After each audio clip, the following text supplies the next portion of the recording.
कार्पण्यदोषोपहत स्वभावः पृच्छामि त्वा धर्म सम्मूढचेताः यच्छ्रेयः स्यान्निश्चितं ब्रूहि तन्मे शिष्यस्तेह शाधि मा त्वा प्रपन्नम सात। भावार्थ, अब मैं अपनी कृपण दुर्बलता के कारण अपना कर्तव्य भूल गया हूँ और सारा धैर्य खो चुका हूँ। ऐसी अवस्था में मैं आपसे पूछ रहा हूँ कि जो मेरे लिए श्रेयस्कर हो उसे निश्चित रूप से बताए। अब मैं आपका शिष्य हूँ और शरणागत हूँ, कृपया मुझे उपदेश दें। तात्पर्य, यह प्राकृतिक नियम है कि भौतिक कार्यकलाप की प्रणाली ही हर एक के लिए चिंता का कारण है।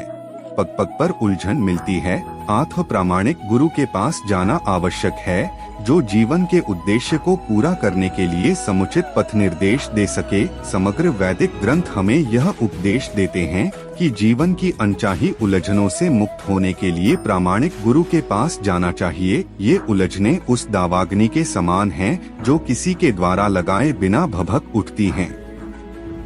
इसी प्रकार विश्रव की स्थिति ऐसी है कि बिना चाहे जीवन की उलझनें स्वतः उत्पन्न हो जाती हैं। कोई नहीं चाहता कि आग लगे, किंतु फिर भी वह लगती है और हम अत्यधिक व्याकुल हो उठते हैं।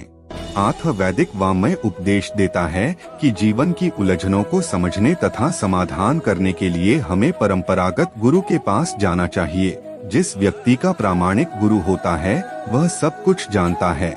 अतः मनुष्य को भौतिक उलझनों में न रहकर गुरु के पास जाना चाहिए। यही इस श्लोक का तात्पर्य है। आखिर भौतिक उलझनों में कौन सा व्यक्ति पड़ता है? वह जो जीवन की समस्याओं को नहीं समझता।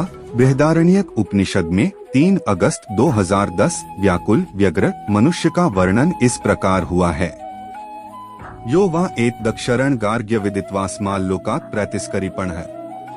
कृपण वह है जो मानव जीवन की समस्याओं को हल नहीं करता और आत्म साक्षात्कार के विज्ञान को समझे बिना कुकर सुकर की भांति संसार को त्याग कर चला जाता है। जीव के लिए मनुष्य जीवन अत्यंत मूल्यवान निधि है, जिसका उपयोग वह अपने जीवन की समस्याओं को हल करने में कर सकता है। अतः जो इस अवसर का लाभ नहीं उठाता वह कृपण है। ब्राह्मण इसके विपरीत होता है, जो इस शरीर का उपयोग जीवन की समस्त समस्याओं को हल करने में करता है। यह एतदक्षरण गार्गी विदित्वास्माल लोकात् प्रैति स ब्राह्मण है। देहात्म बुद्धि वश कृपण या कंजूस लोग अपना सारा समय परिवार, समाज, देश आदि के अत्यधिक प्रेम में गवा देते हैं। मनुष्य प्राय चर्मरोग के आधार पर अपने पारिवारिक जीवन अर्थात पत्नी, बच्चों तथा परिजनों में आसक्त रहता है। कृपण यह सोचता है कि वह अपने परिवार को मृत्यु से बचा सकता है, अथवा वह यह सोचता है कि उसका परिवार या समाज उसे मृत्यु से बचा सकता है।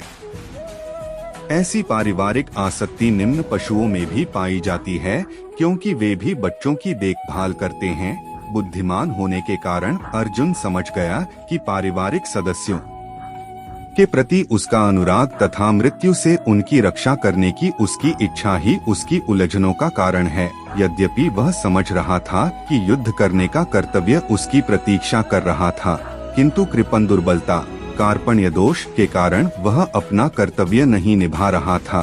अतः वह परम गुरु भगवान कृष्ण से कोई निश्चित हल निकालने का अनुरोध कर रहा है।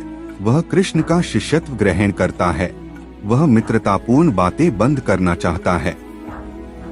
गुरु तथा शिष्य की बातें गंभीर होती हैं और अब अर्जुन अपने मान्य गुरु के समक्ष गंभीरता पूर्वक बातें करना चाहता है। इसीलिए कृष्ण भगवद गीता ज्ञान के आदि गुरु है और अर्जुन गीता समझने वाला प्रथम शिष्य है। अर्जुन भगवद गीता को किस तरह समझता है यह गीता में वर्णित है। तो भी मूर्ख संसारी विद्वान बताते हैं कि किसी को मनुष्य रूप कृष्ण की नहीं बल्कि अजन्मा कृष्ण की शरण ग्रहण करनी चाहिए। कृष्ण के अंतः तथा बाह्य में कोई अंतर नहीं है।